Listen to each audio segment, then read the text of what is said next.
Heart attack बढ़ रहे हैं और पिछले 20 सालों में इंक्रीज हुए हैं। और दूसरी बात यह है कि यंग लोगों में हो रहे हैं। किसी भी मेट्रोपॉलिटन सिटी में आप देखें तो वहाँ पे अराउंड 40% लोग जो हैं 40 साल की उम्र के ऊपर, उनको ब्लड प्रेशर की समस्या है। तो ट्रांस फैट जो है वो सैचुरेटेड फैट से भी, बाकी फैट से भी ज़्यादा डेंजरस है। अगर किसी को हार्ट अटैक होने वाला है तो ये देखा गया है कि हो सकता है उससे कुछ हफ्तों पहले पेशेंट को एक्सट्रीम फटीग हो, किसी को भी रेट्रोस्पिनल डिस्कम्फर्ट होगी और डिस्कम्फर्ट आस्ता आस्ता बढ़ती जाएगी, स्वेटिंग होगी, कोल्ड स्वेटिंग होगी, पैल्पिटेशन होगी, ब्रीदिंग में डिफिकल्टी होगी। तो ये मोटे मोटे लक्षण है हार्ट अटैक के। जैसे जैसे टाइम बीतता जाता है हार्ट मसल डैमेज होता जाता है, तो इसलिए हमें जल्दी उस नाड़ी को खोलने की कोशिश करनी चाहिए। नमस्कार, सेहतनामा देख रहे सभी दर्शकों का स्वागत। सेहतनामा को सबसे पहले सब्सक्राइब जरूर करिए अगर अभी तक सब्सक्राइब नहीं किया है। कुछ और वीडियोस आप चाहते हैं, कुछ और विषयों पर हम वीडियोस बनाएं तो कमेंट सेक्शन में ज़रूर लिखिएगा। और आज सेहतनामा में बात दिल की। हार्ट अटैक के मामले बहुत बढ़ रहे हैं हमारे मुल्क में और कार्डियक अरेस्ट। दिल को हेल्दी कैसे रखें, हार्ट को सुरक्षित कैसे रखें, हार्ट अटैक के कुछ सिम्टम्स होते हैं, कैसे पता चलता है कि हार्ट अटैक आने वाला है और क्या हम इस रिस्क से बच सकते हैं, क्या करके इस रिस्क से बच सकते हैं। इसी पर बात मशहूर कार्डियोलॉजिस्ट डॉक्टर हरिंदर बाली जी हमारे साथ हैं, जाने माने दिल के रोगों के माहिर हैं। सो उनसे बात करते हैं। बहुत बहुत स्वागत सर। नमस्कार। आज एक बार फिर आपके साथ दिल की बात। हार्ट अटैक के मामले हमारे मुल्क में बहुत बढ़ रहे हैं, बहुत बात भी हो रही है, बहुत कुछ डिस्कस भी किया जा रहा है, उसके बाद भी ये नंबर कम नहीं हो रहा।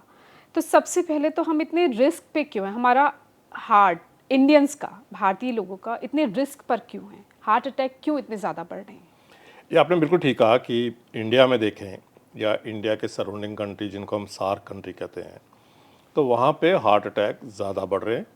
और ये एक वर्ल्ड वाइड अगर हम कंपेयर करें यूएस के साथ, यूरोप के साथ या किसी और कंट्री के साथ, वेस्टर्न कंट्री के साथ, तो हम देखते हैं कि ये हार्ट अटैक बढ़ रहे हैं और पिछले 20 सालों में इंक्रीज़ हुए हैं। और दूसरी बात ये है कि यंग लोगों में हो रहे हैं जी। अगर हम वेस्ट में देखें तो जो हार्ट अटैक है ज़्यादा 65-70 ईयर्स के बाद होते हैं।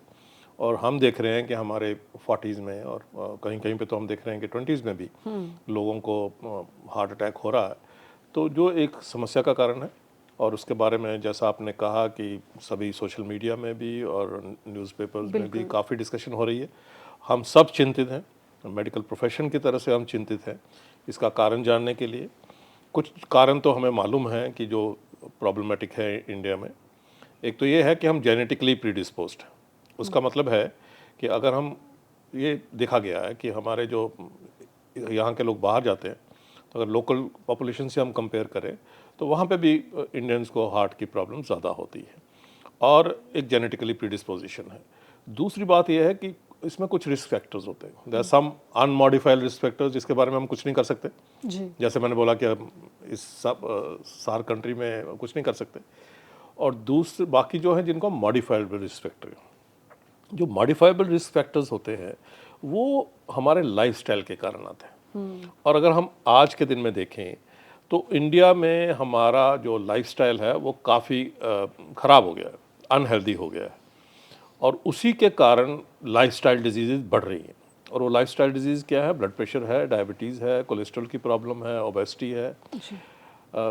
ओबेसिटी के कारण स्नोरिंग होती है, वो भी एक प्रॉब्लम है। तो ये सारी जो लाइफस्टाइल प्रॉब्लम्स हैं, ये लाइफस्टाइल प्रॉब्लम रिस्क फैक्टर है हार्ट डिजीज़ के लिए। और हमने देखा है कि पिछले 20 सालों में ये सारे रिस्क फैक्टर जो हैं काफ़ी बढ़े। अगर हम देखें ब्लड प्रेशर के बारे में, तो अगर किसी भी मेट्रोपॉलिटन सिटी में आप देखें, चाहे वो नॉर्थ में देखें या साउथ में देखें या वेस्ट में देखें, तो वहाँ पे अराउंड 40% लोग जो हैं 40 साल की उम्र के ऊपर, उनको ब्लड प्रेशर की समस्या है। और डायबिटीज़ भी बढ़ गया है। और हम देख रहे हैं कि 8 से 10% लोगों को एडल्ट में डायबिटीज़ की समस्या है। तो ये जो सारे रिस्क फैक्टर्स हैं बाय एंड लार्ज, ये सिम्टमलेस होते हैं और इनका हमें मालूम नहीं पड़ता अनलेस हम इनका इन्वेस्टिगेट कराते हैं या डॉक्टर से मिलते हैं या अपने ब्लड टेस्ट कराते हैं या कुछ करते हैं। तो इस करके ये एक टिप ऑफ आइसबर्ग है। जिन लोगों का हमें मालूम है कि उनको ब्लड प्रेशर की समस्या है, डायबिटीज़ की समस्या है, तो रिस्क फैक्टर बहुत ज़्यादा बढ़ गया। उससे पीछे अगर हम चलेंगे ये क्यों बढ़ गए, तो उसमें भी लाइफस्टाइल की बात आती है। और लाइफस्टाइल में मोटी मोटी 3 चीज़ें हैं, but there are other risk factors also, कि हम देखेंगे हमारा जो फिजिकल एक्टिविटी है वो बिल्कुल नेग्लिजिबल के करीब हो गई है। उसके मल्टीपल रीजंस हैं। हमारी प्रोफेशनल कमिटमेंट्स, हमारी पर्सनल लाइफ में कमिटमेंट, हमारी इकोनॉमिक ग्रोथ के कारण easy availability to people who can work for us, और ये फिजिकल एक्टिविटी टाइम नहीं है लोगों के पास, और ज़्यादा टाइम कंप्यूटर पे या मोबाइल फ़ोन पे, स्मार्टफोन पे यूज़ होता है। तो फिजिकल एक्टिविटी ऑलमोस्ट नेग्लिजिबल हो गई है। हर एक के पास फैसिलिटीज़ हैं, कन्वेंस अवेलेबल है कि वो कहीं पे भी ट्रैवल करना हो तो दे ट्रैवल गाड़ी है, बाय गाड़ी, स्कूटर है। ओके, लिफ्ट है कहीं पे जाने के लिए, और घर में भी बच्चे हैं जो काम करने के लिए हैं, और सर्वेंट्स भी अवेलेबल हैं। तो सभी जो मल्टीपल फैक्टर्स हैं, सोशियो इकोनॉमिक फैक्टर्स जो हैं, उसके कारण फिजिकल एक्टिविटी बिल्कुल नेग्लिजिबल हो गई। डाइट की हम बात करें तो कन्वेंशनली हम बात करते हैं कि हमें फैट्स कितना खाना चाहिए, कार्बोहाइड्रेट कितने खाना चाहिए, प्रोटीन्स कितने खाने चाहिए। हम ये भूल जाते हैं कि हमारी जो क्वालिटी ऑफ फूड है उसमें बड़ी चेंज आई है। और अगर हम देखेंगे जो हमारा खाना जहाँ से पैदा होता है, फॉर्म में जाए हम, वहाँ से लेकर जब तक हमारे टेबल में आता है, तो उसमें क्या क्या चीज़ें यूज़ होती हैं उसकी ग्रोथ बढ़ाने के लिए, उसको रैपिड उसको हार्वेस्ट करने के लिए सभी लेवल पे, और क्या क्या चीज़ें यूज़ होती हैं, उस पे हमारा कोई क्वालिटी कंट्रोल नहीं है। फर्टिलाइजर हैं, पेस्टिसाइड हैं, हार्मोन्स हैं, फंगीसाइड्स हैं, और उसके बाद जब हमारे टेबल तक पहुंचता है तो प्रिजर्वेटिव आते हैं और भी चीज़ें आती हैं। तो उसके कारण जो खाना हम खा रहे हैं वो एक डिफेक्टिव हो गया है। अगर हम वेस्ट की बात करें तो हमें बिल्कुल मालूम होता है कि अगर हम कोई चीज़ खा रहे हैं तो उसकी क्वांटिटी, कैलोरी तो एक वैल्यू है, बट उसमें ये भी पता है कि उसमें सोडियम कितना है, उसमें पोटेशियम कितना है, उसमें मैग्नीशियम कितना है, पैकेट्स में सब लिखा होता है। एब्सोल्युटली लिखा होता है, ट्रांस फैट्स कितने हैं। हमारे यहाँ पे ये क्वालिटी कंट्रोल का कोई कंसेप्ट ही नहीं है। मुझे नहीं लगता, I think there is a ministry, but मुझे नहीं लगता कि ग्राउंड लेवल पे कोई भी कंट्रोल करने का कोई तरीका है। तो एक डाइट पे बड़ा प्रॉब्लमेटिक है। और दूसरी बात यह है कि हमारी जो कुछ चीज़ें हम अपने डाइट में करते हैं जिसके कारण ये प्रॉब्लम आई है, जिसमें हम ट्रांस फैट्स की बात करते हैं। ट्रांस फैट्स का मतलब है कि ये एक टाइप ऑफ फैट्स होते हैं जो अगर हम अनसैचुरेटेड फैट को, ऑयल को बार बार हीट करें, मल्टीपल टाइप हीट करें, तो उससे ट्रांस फैट्स बनते हैं। तो ये ट्रांस फैट्स जो होते हैं ये फूड को टेस्टी बनाते हैं, ओके, और उसकी शेल्फ लाइफ बढ़ाते हैं, और हमें अच्छा लगता है उसको खाने के लिए, ओके। तो जो आप सभी फास्ट फूड जॉइंट पे देखते हैं या हमारे शॉप्स पे भी देखते हो, शॉप्स पे भी देखते हो जो आपके शेल्फ में पड़े होते हैं, चीटोज एंड एवरीथिंग, उसमें ट्रांस फैट्स होते हैं, ओके। तो ट्रांस फैट्स जो है वो सैचुरेटेड फैट से भी, बाकी फैट से भी ज़्यादा डेंजरस है। तो दुनिया भर में देखा गया है कि उनकी एक दे ट्राई टू सी कि सैचुरेटेड जो ट्रांस फैट्स हैं वो हमारी डाइट में 1% से कम हो। और कई कंट्रीज ऐसी हैं जहाँ पे वो कहते हैं कि बिल्कुल ज़ीरो होना चाहिए। स्कैंडिनेवियन कंट्रीज हैं, कुछ स्टेट्स हैं यूएस की, जहाँ पे वो कहते हैं कि बिल्कुल ज़ीरो होना चाहिए। हमारे यहाँ पे ना तो इसके बारे में कोई कंसेप्ट है, ना इसको लेके कोई भी एजुकेशन का प्रोग्राम है। ये सिर्फ मल्टीनेशनल कंपनीज की प्रॉब्लम नहीं है कि वो हमारे यहाँ पे ट्रांस फैट्स यूज़ करके फूड्स दे रहे हैं, फास्ट फूड दे रहे हैं। अगर हम अपने नॉर्मल जो घर के पास रेस्टोरेंट्स हैं और स्मॉल शॉप्स हैं उनको देखें, अपने घर में भी देखें, अब बार बार उस तेल को इस्तेमाल कर रहे हो, जो हम समोसे बना रहे हैं, खाते हैं, कचौरियाँ बना रहे हैं, तो वो बार बार उसमें कस्टमर चेंज होते रहते हैं और समोसे आके चले जाते हैं। उस तेल वो से क्या ऑयल होता है? उससे वो हाइड्रोकार्बन्स जो है वो ऑक्सीडाइज होके वो ट्रांस फैट्स बनाते हैं। और उस ट्रांस फैट, वो ट्रांस फैट हार्ट को कैसे नुकसान पहुंचाता है? वो वेसल को इंज्योर करते हैं, ओके। हम अगर बुरे कोलेस्ट्रॉल की बात करते हैं, ओके, टोटल कोलेस्ट्रॉल की बात करते हैं, एलडीएल कोलेस्ट्रॉल की बात करते हैं, एपोबी की बात करते हैं, लाइपोप्रोटीन ए की बात करते हैं, तो उनसे भी ज़्यादा जो डैमेजिंग है हमारी ब्लड वेसल्स के लिए या हार्ट के लिए वो ट्रांस फैट्स है। तो एक हमने अपने डाइट की जो बात करी कि हमें क्वालिटी का कोई प्रॉब्लम नहीं है, दिक्कत है, और दूसरा ये इसके बारे में हमें कुछ कंसेप्ट नहीं।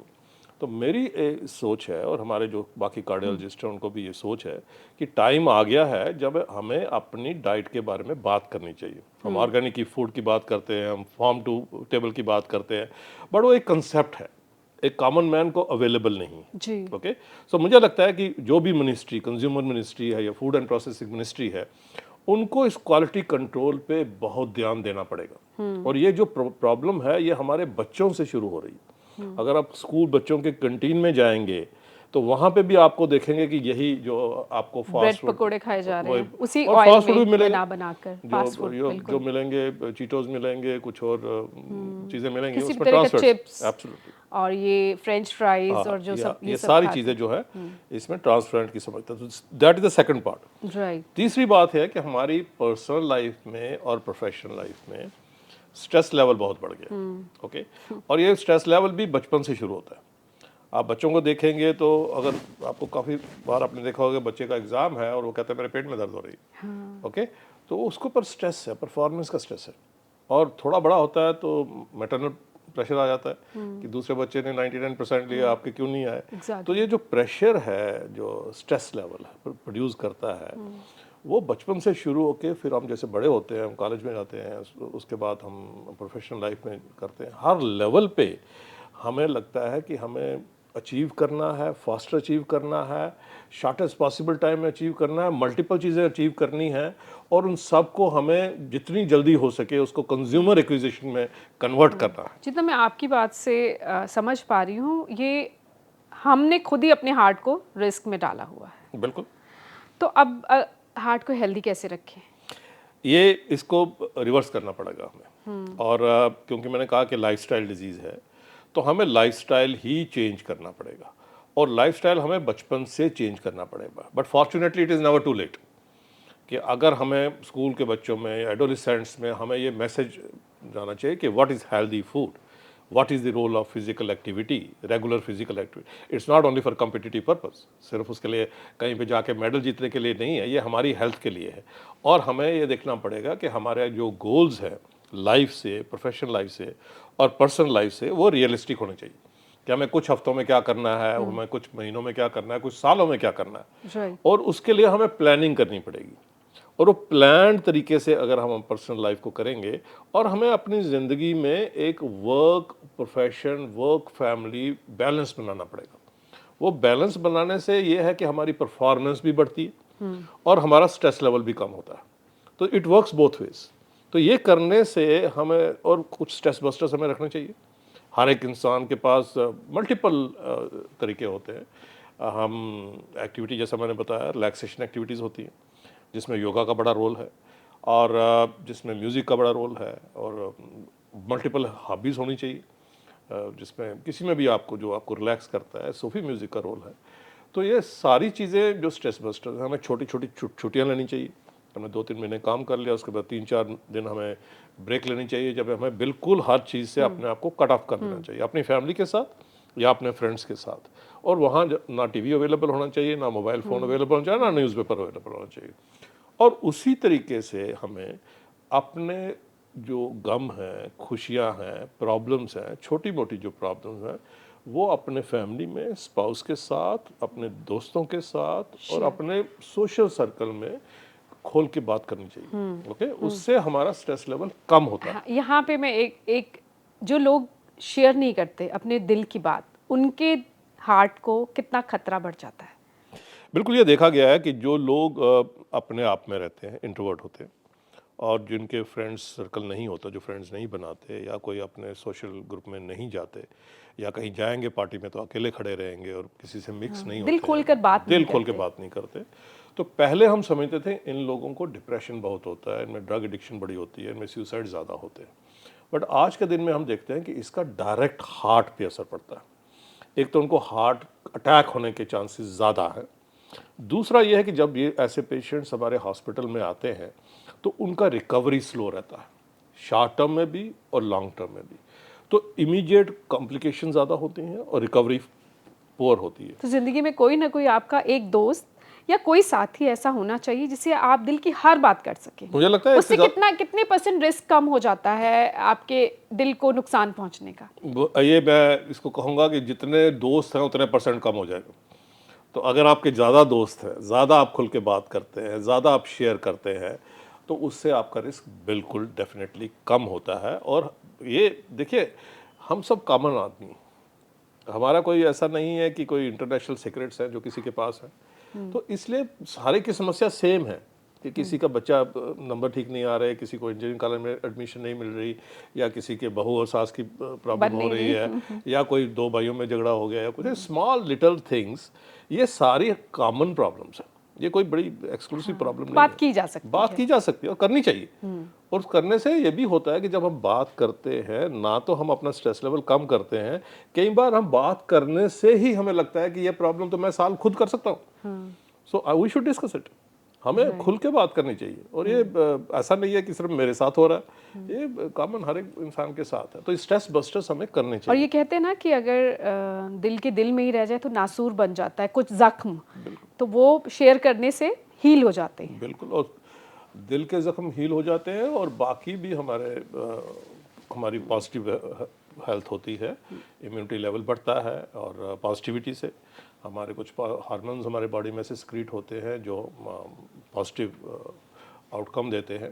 तो there is no alternative to living a positive life and sharing that positivity with all around. और अगर आप पॉजिटिव रहोगे तो आपको ये भी लगेगा कि बाकी लोग भी आपसे जुड़ना चाहते हैं, तो ये सर्कल बढ़ता जाता है। बिल्कुल। ओके, अगर आप अपने में रखोगे तो थोड़ी दिन आपको कोई मनाने की कोशिश करेगा, पर उनको लगेगा कि कोई फायदा नहीं है, छोड़ तो दिया जाता है। प्रोग्रेसिवली और बढ़ती जाती है। ये एक विशियस साइकिल की तरह होती है। तो पॉजिटिव आउटपुट जो है वो लाइफ में बड़ी इंपॉर्टेंट है। आप मीडिया से हैं, मीडिया से पहले आपने ताल्लुक रखा हुआ है, तो मैं आपको ये कहना चाहूँगा कि मीडिया का भी बड़ा रोल है स्ट्रेस में प्रोड्यूस करने में।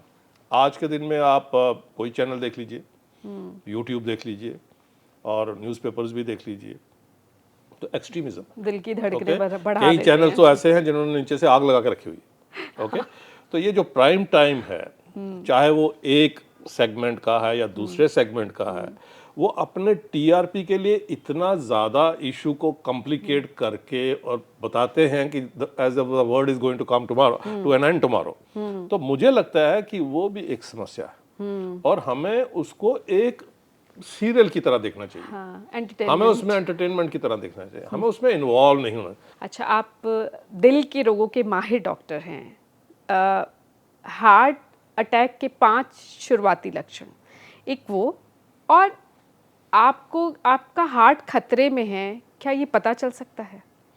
ये पहले बात करें हार्ट अटैक के लक्षण जो है, कि किसी को हार्ट अटैक हो रहा है। हाँ, हार्ट अटैक क्या है? हाँ, हार्ट अटैक क्या? देखिए, हमारा जो दिल है उसको भी न्यूट्रिशन की ज़रूरत होती है, और न्यूट्रिशन जो है कॉर्नरी आर्टरी से मिलती है, ब्लड सप्लाई वहाँ से होती है। दो कॉर्नरी आर्टरी होती है, लेफ्ट और राइट, और वो दो जल्दी डिवाइड हो जाते हैं, इसलिए हम 3 कॉर्नरी आर्टरी की बात करते हैं। तो ये जो कॉर्नरी आर्टरीज आगे छोटी छोटी ब्रांचेज में जाके हमारे हार्ट के मसल्स को, सेल्स को ब्लड सप्लाई करती हैं। तो ये जो सरफेस पे होती है, कॉर्नरी आर्टरी दिल के सरफेस पे होती है, बड़ी आर्टरी से राइज करती है, एओर्टा से राइज करती है। तो जब किसी भी एपिकार्डियल आर्टरी, एपिकार्डियल मतलब कि हार्ट के सरफेस के ऊपर एपिकार्डियल आर्टरी एकदम पूरी तरह से बंद हो जाए, तो वो जो हार्ट मसल वो नाड़ी सप्लाई कर रही थी, उसको न्यूट्रिशन नहीं मिलती है, तो वो आस्ता आस्ता डैमेज होना शुरू होता है, और उसकी इन्फाक्ट हो जाता है, डेथ हो जाती है, सेल की डेथ हो जाती है। This is what we call as a heart attack. तो बेसिकली नाड़ी पूरी तरह से बंद हुई, उस एरिया को ब्लड सप्लाई नहीं मिली, और over the next few minutes to few hours वो मसल जो है पूरी तरह से डैमेज हो गया। उसके मल्टीपल फैक्टर्स हैं कि कितना डैमेज होगा, क्या होगा, बट ये जो नाड़ी बंद होती है ये क्लॉट के कारण बंद होती है। अंडरलाइंग एक एथरोस्क्लेरोटिक प्लाक होता है, उसके ऊपर क्लॉट जमता है, और क्लॉट के कारण वो नाड़ी पूरी बंद हो जाती है। तो जब ये नाड़ी बंद होती है, तो उस समय हमें हार्ट का अटैक को हम शुरुआत की बात करते हैं। तो किसी को भी रेट्रोस्टर्नल डिस्कम्फर्ट होगी, और डिस्कम्फर्ट आस्ता आस्ता बढ़ती जाएगी, over a few minutes peak करेगी। तो ये जो डिस्कम्फर्ट है, हम नॉर्मली इसको पेन लोग कहते हैं, बट एक पेन नहीं होती, इट्स लाइक ए डिस्कम्फर्ट और ए कंप्रेशन और ए हैवीनेस विच इज़ रेट्रोस्टर्नम, जो हमारी सेंट्रल बोन है स्टर्नम, उसके पीछे होता है। It's a little wider area, diffuse सी होती है, और ये रेडिएट करती है, हमारे शोल्डर्स में जा सकती है, इंटरस्केपुलर एरिया में जा सकती है, और वो थोड़ी मिनटों में पीक करती रहती है। ओके, और पहला ये है कि करेक्टर इस पेन का क्या है, दूसरा यह है कि लोकेशन क्या है, तीसरा यह है कि इसके साथ एकम्पनीमेंट्स क्या होते हैं। एकम्पनीमेंट्स ये है कि हमें लगेगा कि as there is a feeling of an impending doom, जैसे कि मुझे लगता है कि मेरी life is coming to an end. Okay, impending doom. दूसरा यह इसमें स्वेटिंग होगी, कोल्ड स्वेटिंग होगी, पेल्पिटेशन होगी, ब्रीदिंग में डिफिकल्टी होगी। तो ये मोटे मोटे लक्षण है हार्ट अटैक के। इसमें हर एक पॉइंट जो मैंने बताया उसकी अपनी सिग्निफिकेंस है। तो इसलिए मैं आपके जो सुनने वाले हैं उनमें या जनरल पब्लिक में ये मिसकंसेप्शन जो लोगों में है उसको दूर करना चाहूँगा कि अगर कोई कहता है कि मुझे पेन हो रही है यहाँ पे और फिंगर से पॉइंट आउट करता है, या कहता है कि पेन आ रही है जा रही है, या कहता है कि मुझे सुई चुभ रही है, या कहता है कि मेरे को पेन यहाँ से शुरू होती है और सिर में चली जाती है, या पेन यहाँ से शुरू होती है दाईं तरफ टांग में जाती है बाईं तरफ टांग में जाती है, वो हार्ट की पेन नहीं है। तो फिर हार्ट की पेन क्या तो होगी? हार्ट की पेन ये है कि डिस्कम्फर्ट रेट्रोस्टर्नल है, दोनों शोल्डर्स में जा रही है, इंटरस्कैपुलर एरिया में जा रही है। हार्ट की पेन जो लोअर जबड़ा है जिसको मैंडिबल बात करते हैं वहाँ तक जा सकती है, उसके ऊपर नहीं जाती। और हार्ट की पेन जो हमारा अम्बलाइकस है उससे नीचे नहीं जाती, तो इंटरस्कैपुलर एरिया में जा सकती है। तो ये इसकी लोकेशन इंपॉर्टेंट है और एसोसिएटेड सिम्टम जो है वो इंपॉर्टेंट है और character of the pain is important. तो ये अगर किसी को होता है तो उस लाइकलीहुड है कि पेशेंट को हार्ट अटैक आ रहा है। कई और बीमारियां भी है जिनमें ऑलमोस्ट सिमिलर सिम्टम्स आ सकते हैं। एंजाइटी में ऐसी नहीं होता? कई कई सीरियस भी है, किसी को डाइसेक्शन ऑफ एओर्टा हो रही है, किसी को पल्मोनरी एम्बोलिज्म हो रहा है, किसी को हार्ट बीट तो आजकल वैसे ही तेज होती है, अक्सर किसी छोटी छोटी बातों पे हार्ट बीट तेज हो जाती है, सांस फूलने लगती है। ये एकम्पनीमेंट्स की हम बात कर रहे हैं। फंडामेंटल सिम्टम जो है वो है discomfort, heaviness, compression, as if somebody has put pressure on my retrosternal area. This is the fundamental symptoms of heart attack. और एक्टिविटी करेंगे तो बढ़ेगा, रेस्ट करेंगे तो थोड़ा ठीक रहता है। ओके, तो जो एकम्पनीमेंट है, पैल्पिटेशन, स्वेटिंग, ब्रीदिंग डिफिकल्टी, ये एकम्पनीमेंट्स हैं, राइट? तो वो और भी किसी कारण से हो सकती है। तो अगर ऐसे सिम्टम्स आते हैं, जैसे मैंने कहा कि heart attack is one of the most important and dangerous reason for such symptoms, आपकी जान बट वो बिल्कुल अलोन नहीं है। और भी कई ऐसी बीमारियां हो सकती हैं जिसमें ऐसे सिम्टम्स आए, जैसे मैंने कहा पल्मोनरी एम्बोलिज्म हो सकता है, डाइसेक्शन ऑफ एओर्टा हो सकता है, न्यूमोथोरैक्स, स्पॉन्टेनियस न्यूमोथोरैक्स कहते हैं उसको हो सकता है, ईसोफेगस की कोई ऐसी बीमारी है जिसके कारण हो सकता है। तो इसलिए अगर ऐसे सिम्टम्स आते हैं तो हमें जल्दी डॉक्टर को कांटेक्ट करने की ज़रूरत है। घर पे अगर कोई देख रहा है कि ये सिम्टम्स हैं, कोई बता रहा है, तो क्या तुरंत क्या कर सकते हैं? तुरंत हम ये कहते हैं कि पहले उनको एक एस्प्रिन की गोली 300 मिलीग्राम की अपने च्यू करनी चाहिए। ओके, दूसरा कुछ स्टैटिन्स होती है, 40 मिलीग्राम एटोरवास्टैटिन और रोजुवास्टैटिन ले सकते हैं। कई बार ऐसा भी है कि रिस्क ज़्यादा है तो क्लोपिडोग्रेल की 4 गोलियां भी ले सकते हैं। वो होनी चाहिए घर वो घर में होनी चाहिए, और सार्बिट्रेट की आधी गोली जीभ के नीचे रख सकते हैं, और 4-5 मिनट में अगर ठीक नहीं होता तो आधी गोली और रख सकते हैं। इससे ज़्यादा हम नहीं चाहते कि पेशेंट या जो घर में कुछ उस किया समय जाए। इंडिविजुअल है, पेशेंट अभी नहीं है, तो वो घर में कुछ और ज़्यादा करे। क्योंकि 2 प्रॉब्लम इंपॉर्टेंट हमें रिकॉग्नाइज करने की ज़रूरत है। एक तो ये है कि जैसे जैसे टाइम बीतता जाता है हार्ट मसल डैमेज होता जाता है, तो देयरफॉर टाइम इज मसल। तो इसलिए हमें जल्दी उस नाड़ी को खोलने की कोशिश करनी चाहिए। उसके बारे में हम बात करेंगे कैसे खोल सकते हैं। दूसरी बात है कि जो इनिशियल हाफ एन आवर है हार्ट अटैक के बाद, वो बड़ा क्रूशियल होता है, क्योंकि उस टाइम पे हार्ट बीट डेंजरसली इरेगुलर हो सकती है, जिसको हम वेंट्रिकुलर टैकीकार्डिया वेंट्रिकुलर फिब्रिलेशन कहते हैं, primary ventricular tachycardia ventricular fibrillation, और उसके कारण body heart is not able to maintain blood supply to the body, तो पेशेंट की सडन कार्डियक डेथ हो सकती है। तो इनिशियल हाफ एन आवर है, उसमें जिन लोगों को unfortunately those whom we lose, उनका कारण है प्राइमरी वेंट्रिकुलर अरिथमिया। अभी तक हार्ट मसल पूरी तरह से डैमेज नहीं हुआ है। सो आप पेपर में पढ़ते हैं कि he died of large heart attack और समथिंग मैसिव हार्ट अटैक। वो मैसिव हार्ट अटैक जरूरी नहीं है, वो हार्ट बीट का डेंजरसली इरेगुलर होना, जिसको वेंट्रिकुलर टैकीकार्डिया कहते हैं, उसको कारण सडन कार्डियक डेथ होती है। तो ये इंपॉर्टेंट जानना है कि हाफ एन आवर बड़ा ज़रूरी है। तो इसलिए हम समझते हैं कि हर एक जगह पे चाहे वो बस स्टैंड में हो, चाहे वो मेट्रो स्टेशन पे हो, रेलवे स्टेशन पे हो, कॉमन किसी कम्युनिटी सेंटर में हो, या अगर घर में भी हो, तो हमारे पास फैसिलिटीज़ होनी चाहिए कि जो आगे पीछे के लोग हैं वो सीपीआर में पूरी तरह से ट्रेंड है। तो इसलिए हर इंडिविजुअल को जिसकी उम्र 17 साल से ऊपर है, जो एडल्ट है, उसको सीपीआर की ट्रेनिंग लेनी चाहिए। ये वी कैन सेव लाइव्स, एक ये बात। और एक वीडियो हम जरूर बनाएंगे सर हाँ, इस पे जरूर आपके करें। साथ बिल्कुल, it will be proper life saving, it CPR will be life saving. कैसे दी जा सकती है। एब्सोल्युटली, वो ट्रेनिंग बहुत ज़रूरी है, हर एक एडल्ट को लेनी चाहिए। दूसरी बात, हम आजकल वो जो एक्सटर्नल डिफिब्रिलेटर होते हैं, ओके, AED कहते हैं हमको, आर्टिफिशियल एक्सटर्नल डिफिब्रिलेटर। तो जैसे आपने रेलवे स्टेशन पे देखा होगा, एयरपोर्ट पे देखा होगा, बाहर मुल्कों में तो बड़ा कॉमन है, यहाँ इंडिया में भी हो रहा है। तो ये घर में भी रखा जा सकता है या मोहल्ले में भी रखा जा सकता है, कम्युनिटी सेंटर्स में भी किसी को रखा जाता है। प्रॉब्लम हो तो तुरंत तो डिफिब्रिलेट अगर करेंगे तो we can save life. So CPR plus AED are the solution to a primary ventricular edema, a sudden cardiac death, to save lives.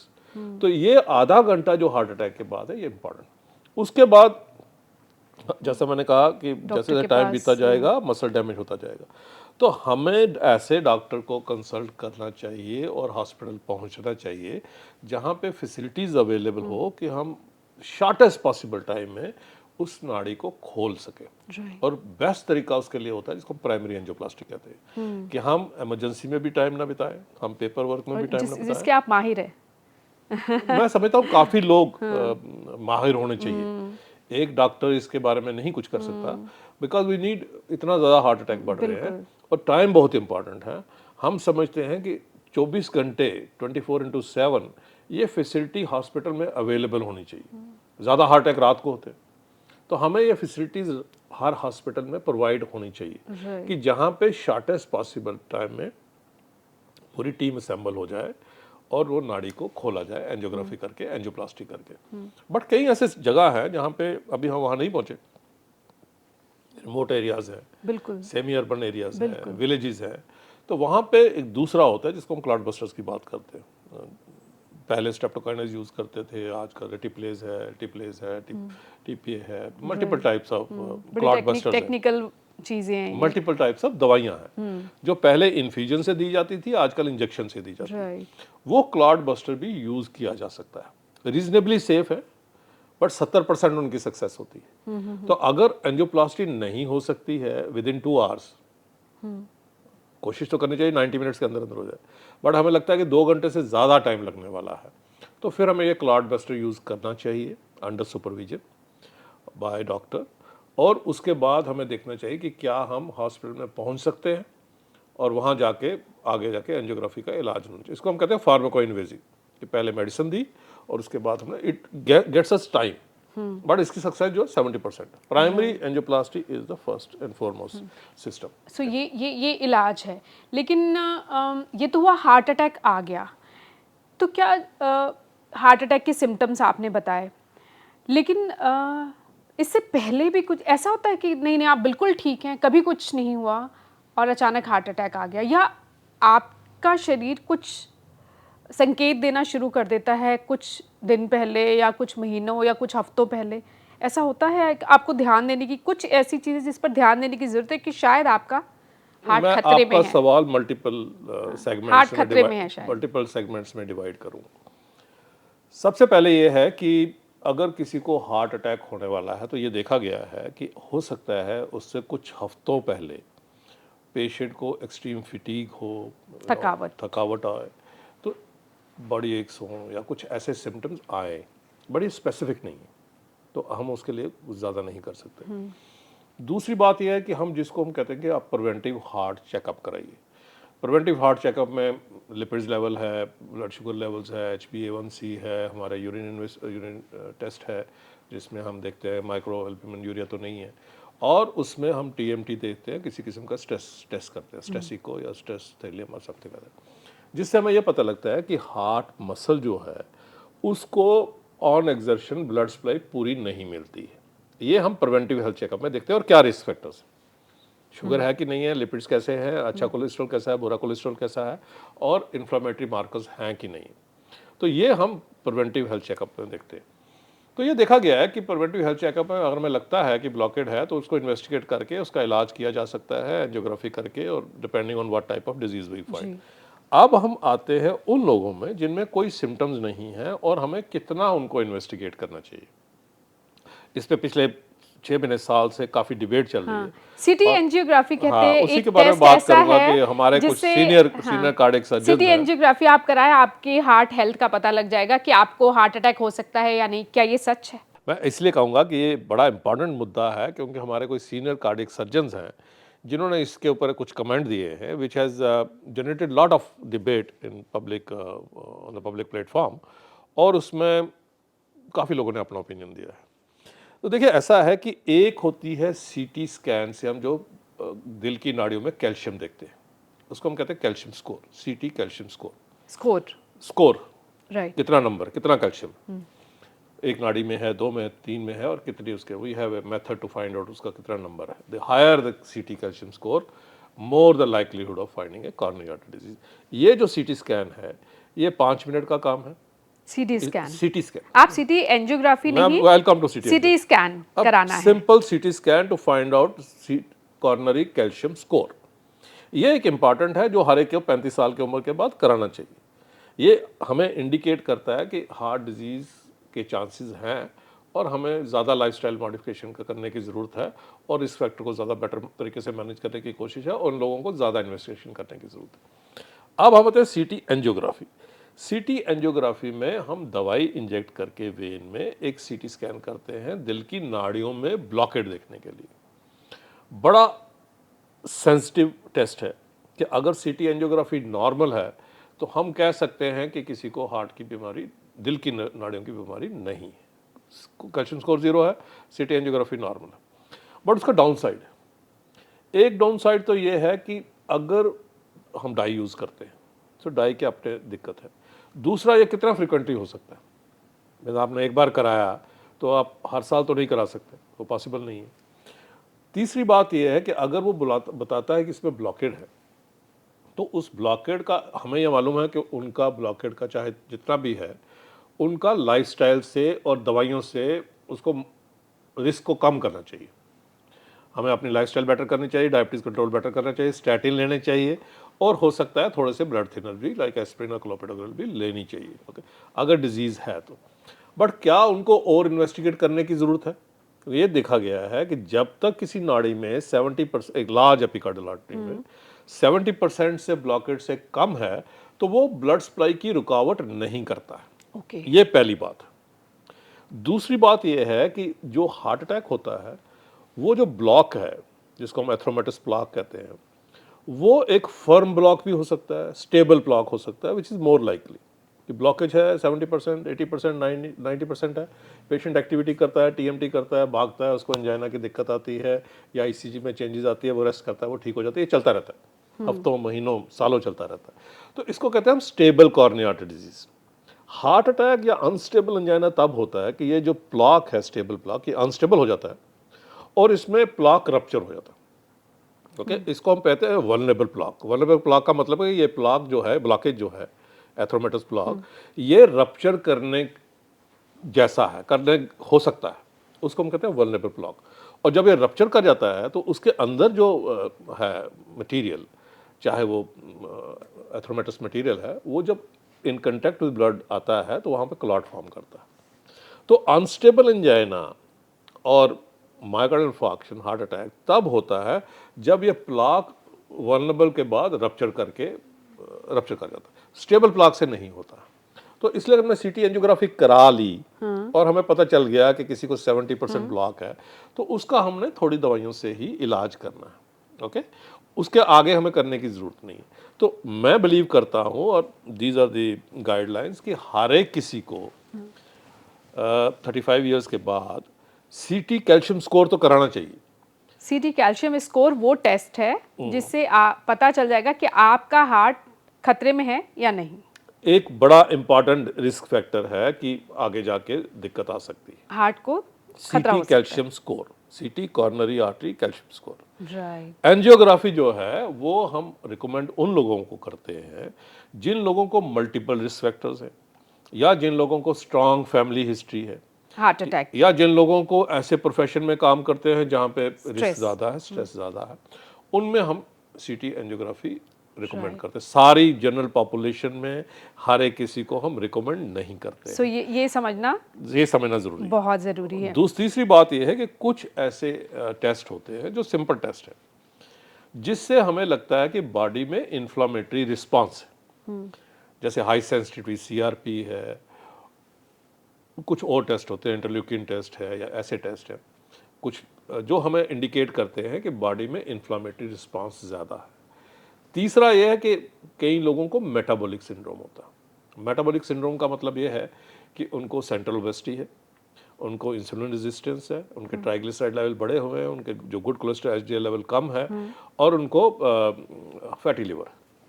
तो ऐसे लोगों को मेटाबॉलिक सिंड्रोम होता है। जो मेटाबॉलिक सिंड्रोम है, जो इंडिया में काफ़ी कॉमन है, आपने काफ़ी देखा होगा, सेंट्रल ओबेसिटी नॉर्थ इंडिया में तो ज़्यादा है, तो उन लोगों को वो that is equal to 2 risk factor, कि अगर किसी को डायबिटीज़ भी है, हाइपरटेंशन भी है, तो किसी को मेटाबॉलिक सिंड्रोम है, तो that is equal to 2 syndrome. तो ये बड़ा इंपॉर्टेंट है। तो यानी कि अगर तो फैटी उसमें लिवर भी है तो fatty heart liver attack, is- fatty liver- fatty liver का हार्ट अटैक से क्या कनेक्शन है? यही मैं आपसे बता रहा हूँ कि फैटी लीवर जो है is a part of A metabolic syndrome, और ये सिंपल टेस्ट से हम डायग्नोज कर सकते हैं, या अल्ट्रासाउंड लीवर से डायग्नोज करते हैं, या फाइब्रोस्कैन से जो इंडिकेट करता है कि बॉडी में इन्फ्लामेटरी रिस्पॉन्स है, और वो इन्फ्लामेटरी रिस्पॉन्स जो है वो हार्ट को भी इफेक्ट करता है। बट इसका मतलब ये नहीं कि इन आइसोलेशन एक टेस्ट हमें इंडिकेट करेगा कि इस पेशेंट को आगे ज़्यादा heart attack. People who have inflammatory response and more those people who have metabolic syndrome, उनको हार्ट की बीमारियां ज़्यादा होती। तो this is what I would say, normal patient, normal person को अपने लिपिड्स लेवल कराना चाहिए, लिपिड्स के कुछ और जिसमें एचडीएल, एलडीएल कोलेस्ट्रॉल आपका गुड पता कोलेस्ट्रॉल, चलता है। LDL is bad cholesterol, triglyceride. Apo A कराते हैं, एपो बी कराते हैं, लाइपोप्रोटीन ए कराते हैं। तो ये हमें लिपिड लेवल में कराना चाहिए। We should know our numbers. Okay. दूसरी बात, हमें अपने हार्ट का एकोकार्डियोग्राफी करानी चाहिए। तीसरी बात यह है कि हमें कुछ किस्म का स्ट्रेस टेस्ट कराना चाहिए, चाहे वो ट्रेडमिल है, चाहे वो स्ट्रेस थेलियम है, या stress echocardiography. These are non invasive test, ये रिपीट किए जा सकते हैं, हर साल रिपीट किए जा सकते हैं। तो एक हमें ये करना चाहिए। बाकी जो रिस्क फैक्टर हैं वो भी हमें जानने चाहिए, जिसमें कि हमें डायबिटीज़ का मैंने बताया आपको, हमें अपने ब्लड प्रेशर का पता होना चाहिए, उसका इलाज करना चाहिए, लाइफस्टाइल मॉडिफिकेशन करनी चाहिए। अच्छा, कुछ ऐसा खाना जिससे आप हार्ट को हेल्दी रख सकते हैं? बिल्कुल, ऐसे खाने हम समझते हैं कि green leafy vegetables are very good for heart, हरी और सब्जियां। हरी सब्जियां बहुत अच्छी हैं। Fruit is very good for heart. Unfortunately हमारी कंट्री में ये एक नॉर्म नहीं है, बट अगर हम 3-4 बार या 6 बार फ्रूट लेते हैं तो वो अच्छा है, हमारे हार्ट के लिए भी अच्छा है। कौन बाकी सा एक फ्रूट ज़रूर जो हार्ट के लिए बहुत अच्छा है, जो अपने आप शामिल कर सकते हैं अपने खाने में? देखो, एवोकाडो कहते हैं, but it's not a normal food for Indians. Expensive है। एक्सपेंसिव तो है, बट इट्स नॉट एज हमारे भारत के हिसाब से जो एक नॉर्मल कॉमन मैन खा सके। कुछ भी ले लीजिए, एप्पल ले लीजिए, keep the doctor away. So anything you can take, and papaya ले सकते हैं, अनार अनार भी ले कहते सकते हैं, बहुत हैं, अच्छा होता है। खरबूजा ले सकते हैं। ये सारी चीज़ें, सैलड इज़ वेरी गुड, ये लेने से। हम कहते हैं कि नॉन वेजिटेरियन में अगर हम देखेंगे तो fish is very good. Fish heart के लिए अच्छी होती है, और वो उसमें मल्टीपल ऐसी चीज़ें हैं जिससे हमारे हार्ट पे, ब्लड वेसल पे और ब्लड के करेक्टर पे फ़र्क पड़ता है। और हम समझते हैं कि कुछ चीज़ अगर एग्स लेने हैं तो हफ्ते में 2 बार ले सकते हैं विदाउट योक। ये नॉर्मल डाइटरी थिंग्स हैं। आप नट्स ले सकते हैं, नट्स आर गुड। बट मोटी मोटी बात जो है वो ये है कि हमें कौन सा ऑयल यूज़ कर रहे हैं हाँ। कुक करने के लिए, बस that is the major thing. हम दुनिया भर में कहते हैं कि हमें ऑलिव ऑयल यूज़ करना चाहिए, और ऑलिव ऑयल में अनफॉर्चुनेटली इंडियन फूड इतनी अच्छी तरह से कुक नहीं होता। Different people don't like it, but कई ऐसे ऑयल हैं जो अच्छे हैं कुक करने के लिए। सनफ्लावर है, मस्टर्ड ऑयल है, राइस ब्रांड ऑयल है, कर्डी ऑयल है। ये सारे ऑयल जो है ना, they are reasonably okay, but we should be using it in reasonable quantity, not aggressively. Refined oil इस्तेमाल नहीं करना चाहिए। रिफाइंड का मतलब हम यह बेसिकली चाहते हैं कि अगर 10% हमारी जो कैलोरीज है वो फैट से आनी चाहिए, अगर किसी को 2500 कैलोरी की ज़रूरत है या 2800 कैलोरी की उसका 10% जो कैलोरी है वो फैट से आनी चाहिए। उसका इक्वली 10% सैचुरेटेड हो सकते हैं, बाकी 30% जो है वो mono unsaturated poly unsaturated fat हो सकता है। 10% from fats and 30% from saturated fat, 30 from poly unsaturated जिसको हम पूफा कहते हैं, and 30% from mono unsaturated fat. तो ये जो सारे मैंने आयल्स आपको बताए उनमें by and large that is the breakup which we have, पर विच कितना, आर इक्वली गुड। हाँ कितना एक दिन में आप कितना मैंने ऑयल आपको बताया कि खा आप सकते यूज़ हैं? करिए कि अगर हम एक दिन में अगर कोई बड़ा एग्रेसिवली एक्टिव है तो 2800 कैलोरीज हो जाएंगे, 300, उसमें से 280 कैलोरीज आनी चाहिए। तो वो आप यू कैन कैलकुलेट कि कितना ऑयल यूज़ होना चाहिए। और घी, घी इस इज पे गुड डिबेट रही फैट। है, इस पे डिबेट आप रही कह रहे है, हैं अच्छा फैट है, इस पे डिबेट पर रही है कितना क्योंकि खाना चाहिए? देखिए बहुत ज़्यादा रिसर्च तो नहीं हुई है, बट कई लोग कहते हैं ये प्योर देसी घी है, but I don't know what, जैसे आपने पहले भी बात की कि वो प्योर कितना प्योर है इंडिया में, but in reasonable quantity it's okay. तो दैट्स ओके। रीजनेबल क्वांटिटी कितनी होनी चाहिए? एक ये चम्मच, 2 इंडिविजुअल के चम्मच? लिए है, बिकॉज हमें देखना पड़ेगा कि उसके रिस्क फैक्टर्स कैसे हैं, उनकी फैमिली हिस्ट्री कैसी है, कितनी एक्सरसाइज आप कर रहे कितनी हैं? एक्सरसाइज कर रहे हैं, कितना बर्न कर रहे हैं, कैलोरीज बर्न कर रहे हैं, वो सारी चीज़ों पे डिपेंड करता है। हार्ट को हेल्दी रखने के लिए 5 चीजें क्या कर सकते हैं? Exercise, take care of diet, take plenty of fruits, stress level बिल्कुल कम करिए, वेकेशन लीजिए और कोई किस्म के रिलैक्सेशन एक्सरसाइज इनकलकेट करिए, और अपने लाइफ में, अपने सोसाइटी में, अपने नेबरहुड में स्ट्रेस लेवल कम करने की कोशिश करिए।